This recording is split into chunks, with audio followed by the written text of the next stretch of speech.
Episode की शुरुआत होती है और हम देखते हैं कि एक बास्केटबॉल मैच चल रहा होता है टीम क्विंगमैन और शेनवान के बीच में, जहाँ की क्विंगमैन काफ़ी अच्छा खेल रही होती है। पर तभी वहाँ पर उसका एक जो मेन प्लेयर होता है वो बास्केट नहीं कर पाता और वो लोग मैच को हार जाते हैं, जिसे देख करके उसके कोच को वहीं पर हार्ट अटैक आ जाता है और उनकी मौत हो जाती है। वहाँ पर एक लड़की होती है जो दौड़ के उनके पास में जा रही होती है, पर वो गिर जाती है और यहीं पर सपना खुल जाता है। हम देखते हैं कि यहाँ पर फीमेल लीड जो होती है उसका नाम शिया होता है और वही ये सारा सपना देख रही होती है। ये हकीकत में हुआ था उसके डैड के साथ में। और अभी क्विंगमिंग की टीम पूरी तरह से ख़त्म हो चुकी है, कोई भी गेम नहीं खेलता और वो सारे लोग कुछ भी नहीं कर पा रहे होते हैं। वो चाहती है कि वो फिर से सारे गेम को शुरू कर सके और उस टीम को बना सके।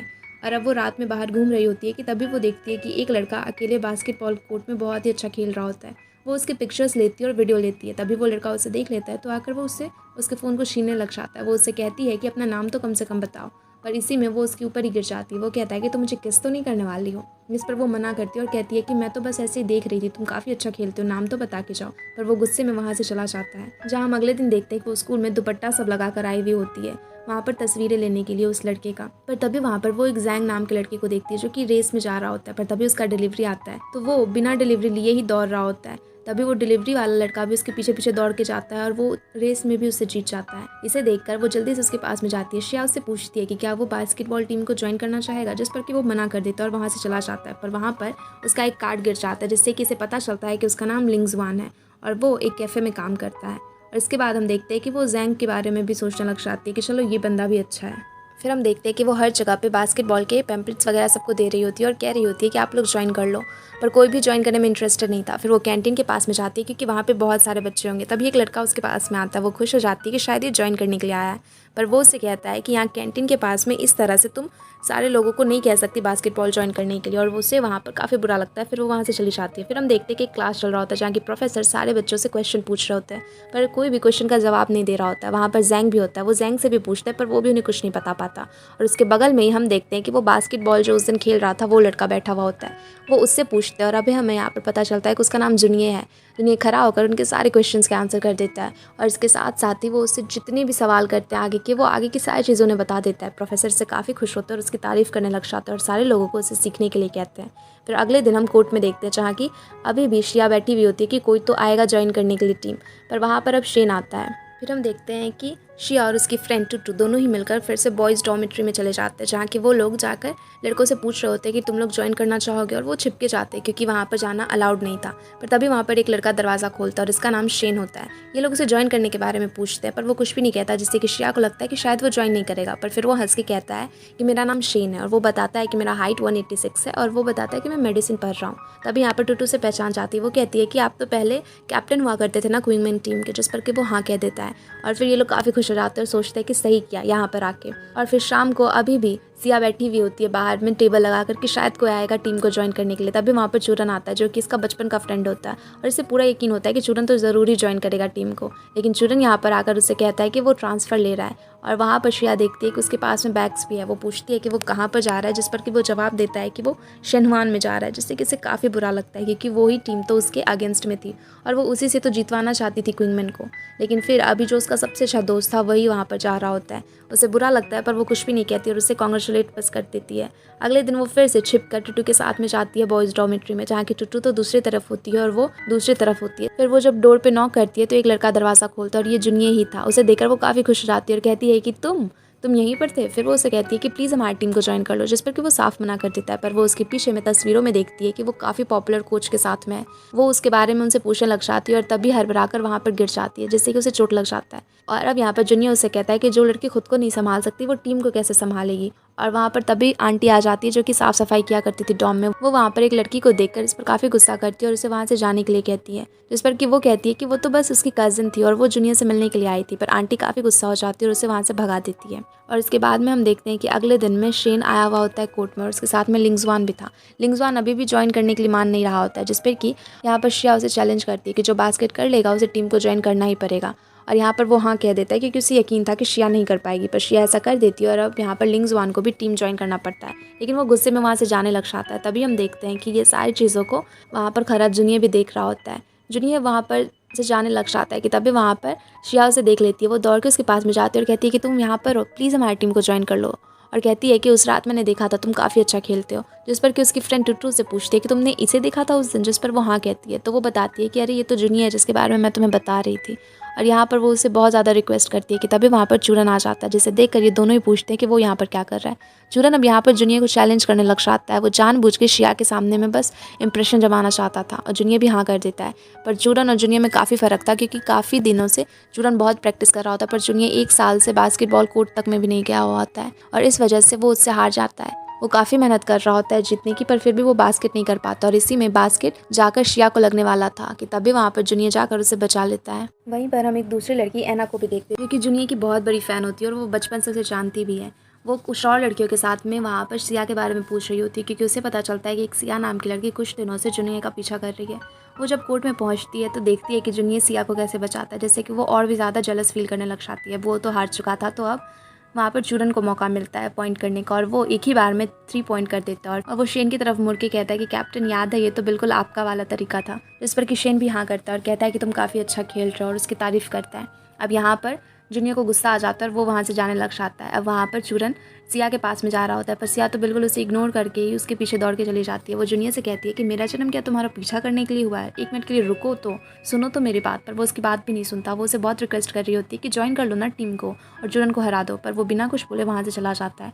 फिर हम सिया को देखते हैं कि वो प्रिंसिपल ऑफिस में जाती है, क्योंकि वहाँ पर बास्केटबॉल कोर्ट को तोड़ने की बात चल रही होती है।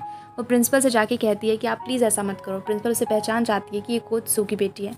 वो उसे कहती है कि अभी कोई प्लेयर्स हमारे पास नहीं है तो हम कोर्ट को रख नहीं सकते, हमें उसे तोड़ना ही पड़ेगा। तो वो उनसे कहती है कि आप कुछ दिन रुक जाओ, मैं प्लेयर्स को ढूंढ लूँगी और आपको उसे तोड़ना नहीं पड़ेगा। तो इस पर प्रिंसिपल भी उसकी बात को मान जाती है। फिर हम देखते हैं कि टुट्टू और शिया दोनों ही लिंगजुआन के कैफ़े में जाते हैं, जहाँ कि वो वहाँ पर ओनर से पूछती हैं कि वो कब आएगा, पर ओनर तो कुछ कह ही नहीं रही होती है। फिर उसे समझ आ जाता है कि शायद ऑर्डर करने पर ये कुछ बोलेंगे, इसलिए वो बहुत सारे ड्रिंक्स वहाँ पे ऑर्डर करती है और बैठ जाती है। वो लोग शाम तक उसका इंतज़ार करती है, पर लिंगजुआन वहाँ पर आता ही नहीं है। फिर ओनर उसे आके कहती है कि अरे मैं बताना ही भूल गई, वो तो आज आएगा ही नहीं। वो तो बस चाहती थी कि ये लोग सारे ड्रिंक्स खरीदें और उन्हें शुरुआत से पता था कि आज लिंगजुआन नहीं आएगा, पर फिर भी वो वहाँ पर इन लोगों को नहीं बता रही होती है। अब वो लोग वापस से घर चले जाते हैं और हम देखते हैं कि सिया फिर से डॉम में जाती है, जहाँ की जांग भी उस समय रूम में ही था।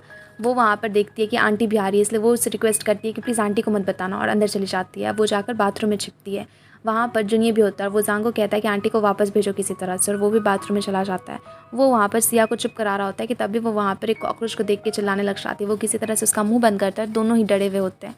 पर अब आंटी जैसे ही दरवाज़ा खोलने जा रही होती है, जांग किसी तरह से बात को संभाल लेता है और उन्हें वहाँ से भेज देता है। और वो जैसे ही दरवाज़ा खोलता है तो देखता है कि सिया जुनिया की गोद में होती है, क्योंकि वो दोनों ही कॉकरोचेस से डर रहे होते हैं। और इसके बाद में फिर हम टुट्टू को देखते हैं, जो कि सिया के साथ में बैठी बातें कर रही होती है। वो उसे कहती है कि उसे पता है कि वो लिंगजुआन को कैसे मनाएगी, इसलिए वो बहुत सारे ऑर्डर्स करती है, क्योंकि उसे पता होता है कि वो डिलीवरी के लिए ही आएगा। और वो 6th फ्लोर पे रहती थी, जहाँ की कोई लिफ्ट भी नहीं था, और यहाँ पर लिंगजुआन को पूरा 6th फ्लोर तक सीढ़ियों से चढ़ के आना पड़ता है और उसे बार बार वो ऑर्डर कर रही होती है, जिससे वो बेचारा थक जाता है और कहता है कि बताओ मैं ऐसा क्या करूँ जिससे कि तुम दोनों अब ये सारा करना बंद कर दोगी, मुझे टॉर्चर करना बंद कर दोगी। जिस पे कि वो कहती है कि टीम ज्वाइन कर लो। वो कहता है कि मैं ऐसा कभी भी नहीं करूँगा। उसे शिया कहती है कि टीम को ज्वाइन कर लो, फिर हम कभी तुम्हें परेशान नहीं करेंगे। पर वो कहता है कि मैं ऐसा कुछ भी नहीं करने वाला, मेरे पास और भी जॉब्स हैं, मैं और कोई दूसरी जॉब ले लूँगा। और ये बोलकर वो वहाँ से चला जाता है और हम देखते हैं कि जांग इन सारी चीज़ों की तस्वीर ले रहा होता है।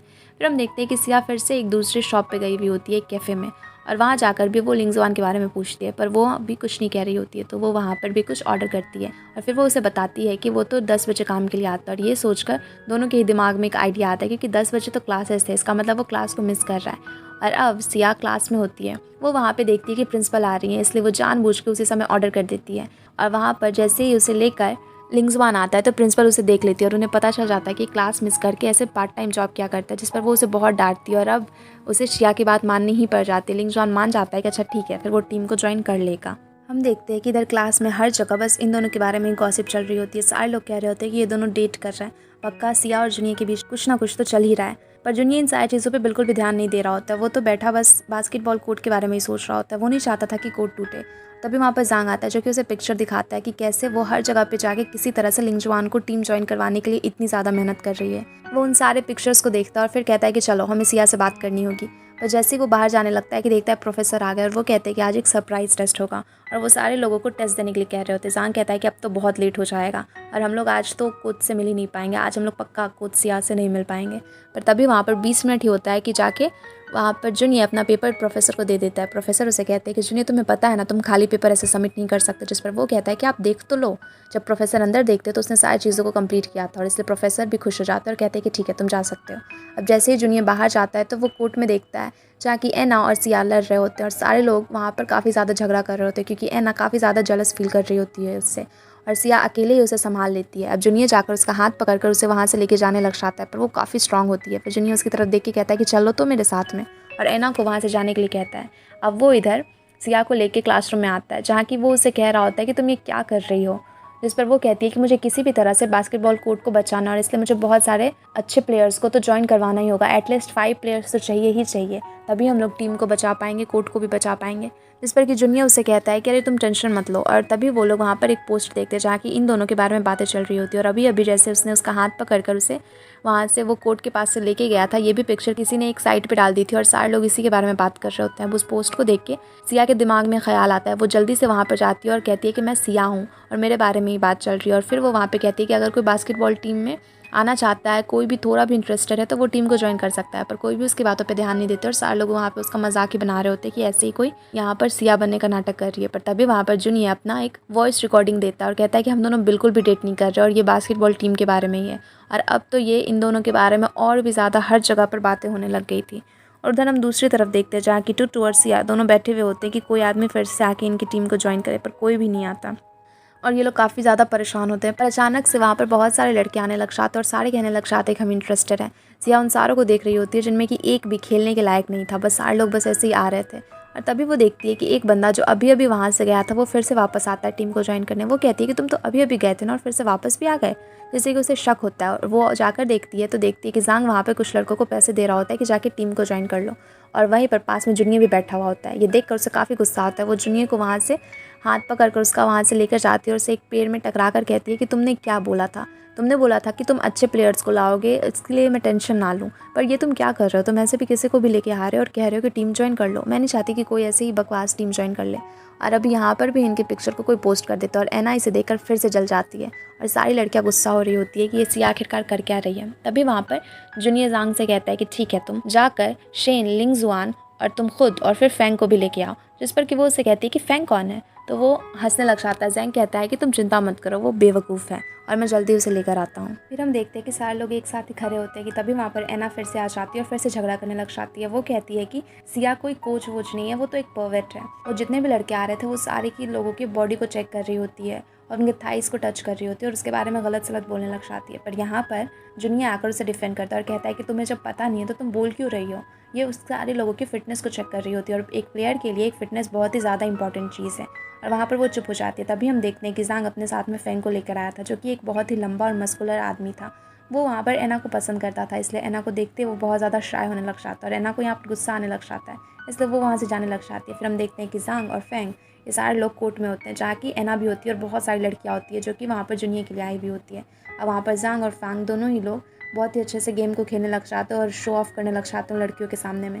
और तभी एना को एक बॉल लगने वाली थी पर फैंग जाकर उस बॉल को उसे लगने से बचा लेता है। पर एना उसे बिल्कुल ही देखती ही नहीं और उसे बिल्कुल पूरी तरह से इग्नोर कर फिर से जूनियर जूनियर करने लग जाती है, जिस पर कि उसे थोड़ा बुरा भी लगता है पर फिर वो उतना ज़्यादा नोटिस नहीं करता और फिर छोड़ देता है। उधर दूसरी तरफ हम चूरन को देखते हैं जो कि कोच के साथ में होता है, अपने नए टीम मेंबर से मिल रहा होता है जहाँ की एक टीम मेंबर उसे कहता है कि ये कैप्टन बनने के लायक है कोच, आप इसे कैप्टन बना रहे हो। जिस पर कि वो कहते हैं कि बिल्कुल लायक है। तो वो कहता है कि इसे प्रूव करना होगा और वहाँ पर चूरन काफ़ी अच्छे से खेलकर बास्केट भी कर देता है और वो सारे लोगों को प्रूव भी कर देता है। फिर वो जूनियर के बारे में बात कर रहे होते हैं जहाँ की वो कहता है कि जूनियर बिल्कुल भी अच्छा नहीं खेलता और काफ़ी टाइम से उसने बास्केटबॉल खेलना जो छोड़ दिया है। तो वो लोग उसे कहते हैं कि तुम उसे जीते, जिस पर वो हाँ में जवाब देता है। और फिर हम देखते हैं कि जब वो अपने घर पे होता है तभी उसे एक सपना आता है, एक नाइटमेयर, जिससे कि उसकी नींद खुल जाती है। वो सपने में देखता है कि वो गोल नहीं कर पाया था जिसकी वजह से कि सिया के फादर को हार्ट अटैक आ गया था और उसकी मौत हो गई थी। इधर दूसरी तरफ हम देखते हैं कि सिया अपने रूम में बैठी ड्रामा देख रही होती है मज़े में। तभी टूटू आकर उससे कहती है कि तुम्हें याद है ना आज लास्ट डेट है, अगर तुम सारे बच्चों को वहाँ पर सारे लोगों को जमा नहीं कर पाई तो आज प्रिंसिपल वहाँ पर तुम्हें और भी ज़्यादा चांस नहीं देगी और बास्केटबॉल कोर्ट को तोड़ना पड़ जाएगा। जिस पर वो कहती है कि अरे तुम टेंशन मत लो, मेरे चार्म को कोई भी रेसिस्ट नहीं कर सकता। और फिर हम देखते हैं कि दूसरी तरफ जूनियर वहाँ पर जैंग के साथ में बैठा हुआ होता है अपने क्लास में, जहाँ के प्रोफेसर जैंग से कुछ क्वेश्चंस करते हैं और वो सारे क्वेश्चंस के आंसर कर देता है, जिससे कि सारे लोग शॉक हो जाते हैं। वो उनसे कहता है कि मैं बास्केटबॉल खेल रहा हूँ, इसका मतलब ये नहीं कि मैं स्टडी पे ध्यान नहीं दूंगा। टीचर को तो विश्वास ही नहीं हो रहा होता, वो उसे एक्सप्लेन करने को कहते हैं तो वो एक्सप्लेन भी कर देता है और फिर वो कहता है कि आप टेंशन मत लो, मैं पढ़ाई के साथ साथ गेम पर भी फोकस करूँगा, ऐसा नहीं है कि मैं गेम के चक्कर में अपनी पढ़ाई को छोड़ दूँगा। फिर हम देखते हैं कि वो दोनों एक साथ कैंटीन में बैठे हुए होते हैं, जहाँ की जुनिये उसे कहता है कि अगर मैं जाकर बास्केटबॉल टीम को ज्वाइन कर लूँ तो वो लड़की ये तो नहीं सोचेगी ना कि मैं उसे पसंद करता हूँ। जिस पे कि जांग उसे कहता है कि क्या भाई, मुझे भी तुमने कुएं में फेंक दिया और खुद भी फिर उसमें कूदना चाहते हो। जिस पर वो कहता है कि नहीं, मैं बस सोच रहा था। उधर हम देखते हैं प्रिंसिपल ऑफिस में, जहाँ की वो सिया जाकर प्रिंसिपल से कह रही होती है कि बस 4 ही मेंबर्स हुए हैं, पर आप टेंशन मत लो, 5वां आ जाएगा। और वो यही कह रही होती है कि तभी वहाँ पर जुनिया आ जाता है और वो कहता है कि वो टीम को ज्वाइन करना चाहता है। और प्रिंसिपल कहती है कि अच्छा तुम इसके बारे में बात कर रही थी, जहाँ कि वो स्माइल करती है और जुनिया कहता है कि तुम्हें पता था कि मैं ज्वाइन करूँगा। जिस पर शिया कहती है कि हाँ, मुझे अच्छे से पता था कि तुम पक्का आओगे, पक्का ज्वाइन करोगे। और फिर वो वहाँ से जाने लग जाता है गुस्से में। जिस पर कि शिया कहती है कि अरे रुको, तो अब तो हम एक टीम है तो हमें साथ में काम करना होगा। फिर हम देखते हैं कि सिया और टुटू दोनों एक जगह पे रेस्टोरेंट में बैठे हुए होते हैं और वो ग्रुप में मैसेज करते हैं कि सारे लोग आओ, आज हमारी टीम फॉर्म हुई तो हम लोग साथ में अच्छे से नाश्ता करेंगे और घूमे फिरेंगे। पर कोई भी वहाँ पर आता ही नहीं है। वहाँ पर सारे लोगों को मैसेज करने के बाद में सिया काफ़ी अच्छा सा एक स्पीच भी तैयार करती है और कहती है कि सारे लोग आएंगे तो मैं ऐसे ही स्पीच दूंगी। पर वो और टुटू बहुत देर तक वेट करते हैं पर कोई भी नहीं आता। फिर वो काफ़ी गुस्सा हो जाती है और सबसे पहले तो शेन को कॉल करती है, जहाँ कि वो तो पढ़ाई में बिजी होता है, तो वो कहता है कि मैंने मैसेज देखा ही नहीं। फिर वो गुस्से में वहाँ पर लिंगजुआन को कॉल करती है, पर वो कहता है कि मेरे लिए तो पैसे इंपॉर्टेंट है, तुम्हारी ये फालतू की चीज़ों के लिए मैं नहीं आने वाला। और वो आता ही नहीं है। फिर वो फैंग को कॉल करती है, जो कि जैंग के साथ में होता है और वो लोग बाहर घूम रहे होते हैं और वहाँ पे काफ़ी शोर हो रहा होता है, इस वजह से उसकी आवाज़ वो अच्छे से सुन ही नहीं पा रही होती। फिर वो वहाँ पर जूनियर को भी कॉल करती है, पर जूनियर भी उसका फ़ोन नहीं उठा रहा होता है। और फिर वो देखती है कि वो वहाँ पे फिर से अकेले प्रैक्टिस कर रहा होता है। टुटू से कहती है कि तुम जाकर उससे बात करो ना, वो ऐसे कैसे कर सकता है, तुम्हारे फ़ोन को भी नहीं उठा रहा। जहाँ कि वो उसे कहती है कि नहीं, उसे प्रैक्टिस करने दो, उसे अकेला रहने दो। उसे उस समय शिया को अपने डैड की डायरी की एक बात याद आती है, जिसमें कि लिखा था कि शुरुआत में बहुत सारे ऐसे प्लेयर्स होते हैं जो बिल्कुल भी इंटरेस्टेड नहीं होते और पार्टिसिपेट करना ही नहीं चाहते। बाद में वो टीम के बहुत ही ज़्यादा इंपॉर्टेंट मेंबर बन जाते हैं और काफ़ी ज़्यादा इंटरेस्टेड भी हो जाते हैं। बस उन्हें समय की ज़रूरत होती है और यही सोचकर वो वहाँ पर उसे डिस्टर्ब करने के लिए नहीं चाहती है। और अगले दिन हम देखते हैं कि सारे लोग कोर्ट में आते हैं प्रैक्टिस करने के लिए, जहाँ कि कोई भी शिया की बातों को सुन ही नहीं रहा होता है। जांग और लिंगजुआन तो बस झगड़ा ही कर रहे होते हैं। तभी वहाँ पर एना आती है तो फैंग जैंग से कहता है कि अच्छे से प्रैक्टिस करो, हमें बहुत ही अच्छे से प्रैक्टिस करनी होगी। और इन सारी चीज़ों को फिर अब जिया ऑब्जर्व कर रही होती है। जांग काफ़ी अच्छा होता है, वो काफ़ी फास्ट होता है और वो पॉइंट को अच्छे से गार्ड कर सकता है।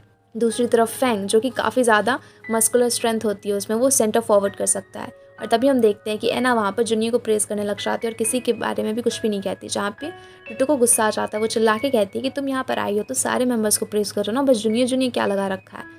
और फिर हम देखते हैं कि शेन जाता है, लेकिन वो अच्छा प्ले नहीं कर रहा होता है। जिस पे कि जूनियर उसे कहता है कि मैं यहाँ पर तुम्हारी वजह से आया था कैप्टन, पर तुम तो अच्छा खेल ही नहीं रहे हो। इस पर कि शिया को गुस्सा आ जाता है। वो कहती है कि टीम में हमेशा यूनिटी रहनी चाहिए, तुम अच्छा खेलते हो तो आओ तो मैं भी ज़रा देखूँ तुम कितना अच्छा खेलते हो।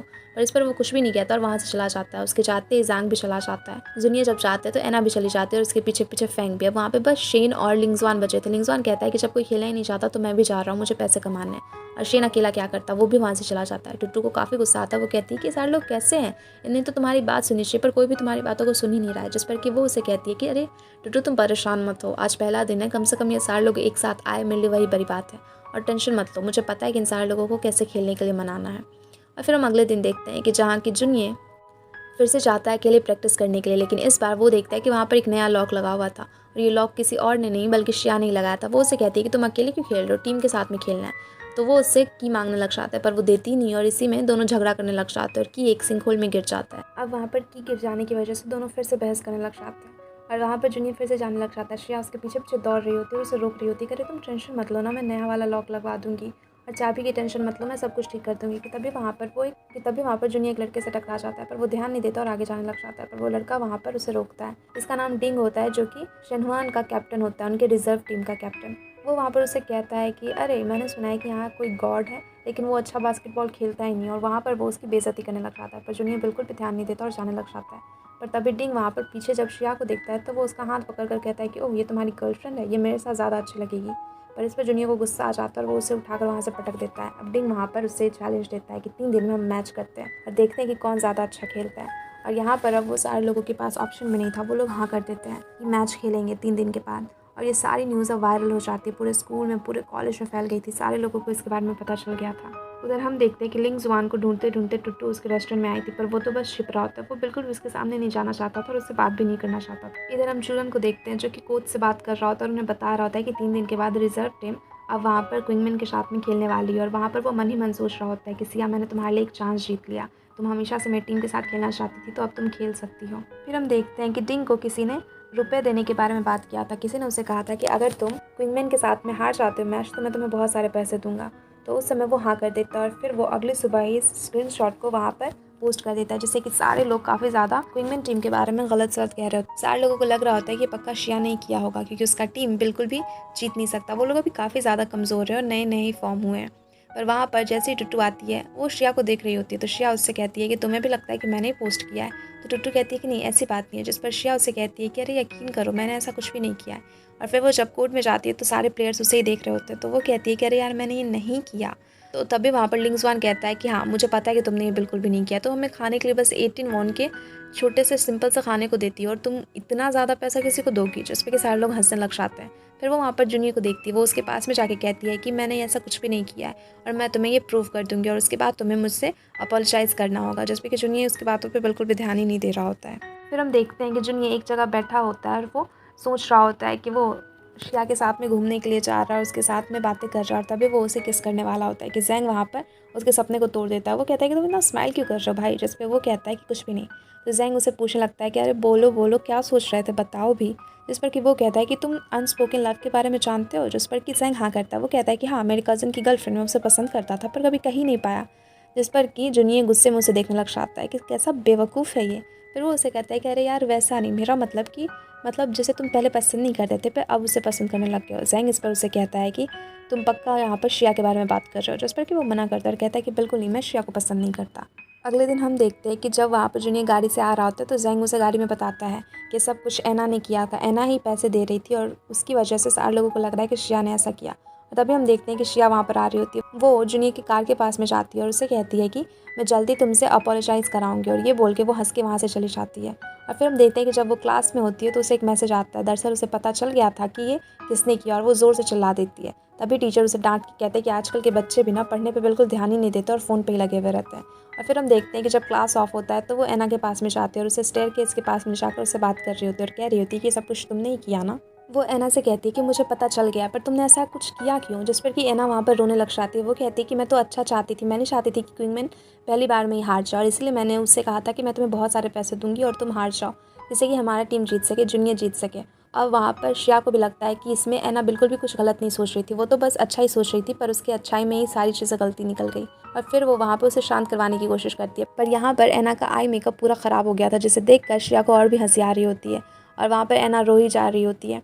अब वो जब बाहर जाती है तो वहाँ पर उसके सामने में जूनियर आता है और इन सारी चीज़ों को जूनियर भी देख रहा होता है। अब ये सारे लोग वहाँ पर खेलने के लिए कोर्ट में गए हुए होते हैं, जहाँ की श्रेया उन सारे लोगों को स्ट्रैटेजी वगैरह बता रही होती है, कैसे खेलना है, सब कुछ समझा रही होती है, पर कोई बिल्कुल भी उसकी बात पे ध्यान नहीं दे रहा होता। टीम में तो यूनिटी नाम की कोई चीज़ ही नहीं होती है। और अब फाइनली गेम का दिन भी आ जाता है और अब वहाँ पर वो सारे लोगों को खाना देती है, पर तभी वहाँ पर पहली बार में जूनियर भी जाकर खाने का एक प्लेट ले लेता है, पर उसके लिए तो खाना आया ही नहीं था क्योंकि वो इतने सस्ते खाने को खाता कहाँ था। और वहाँ पर अब श्रेया के लिए खाना नहीं बचा था तो वो बाहर जाने लग जाती है और कहती है कि मुझे भूख नहीं है, पर बाहर जाकर वो एक जगह पर फास्ट फूड खाने लग जाती है क्योंकि उसे बहुत ज़ोर से भूख लगी थी। अब यहाँ पर जूनियर आकर उसे सॉरी कहता है, जहाँ पर कि श्रेया उसे कहती है करे मैंने अभी तक फाइंड नहीं किया कि किसने उन्हें पैसे दिए थे, जिस पर कि जूनियर उसे कहता है कि फिर भी वो तुम नहीं थी और वो उसे सॉरी कह के वहाँ से चला जाता है। फाइनली मैच का दिन आता है, जहाँ की अब सिया उन सारे लोगों को बता रही होती है कि उन्हें कैसे कैसे खेलना है। सबसे पहले वो फैंग को कहती है कि वो काफ़ी ज़्यादा स्ट्रांग है तो वो अपोनेंट को बॉल ना लेने दे, उसे बॉल को बचाए। फिर वो लिंग्सवान को कहती है कि वो बास्केट बिल्कुल भी ना करे क्योंकि वो अच्छा नहीं करता, वो बस बॉल को पास करने पर ही फोकस करे। फिर वो जैंग से कहती है कि वो साइड बास्केट करने का ट्राई करे और शेन से कहती है कि वो 3 पॉइंट के लिए चाहे क्योंकि वो काफ़ी अच्छा करता है। पर उसे समझ नहीं आ रहा था कि वो जूनियर को क्या कहे, तो जूनियर से कहता है कि तुम बेवकूफ़ हो, कोच हो लेकिन तुम्हें पता नहीं कि किस तरह से काम करना है, ऐसे थोड़ी होता है और तुम अभी फेल हो चुकी हो अपने कोच के काम में। और ये कहकर वो वहाँ से चला जाता है और इसी के साथ में ये एपिसोड यहीं पर ख़त्म हो जाता है। Thanks everyone for watching. और वीडियो अच्छी लगी हो तो वीडियो को लाइक करके चैनल को सब्सक्राइब जरूर कर देना।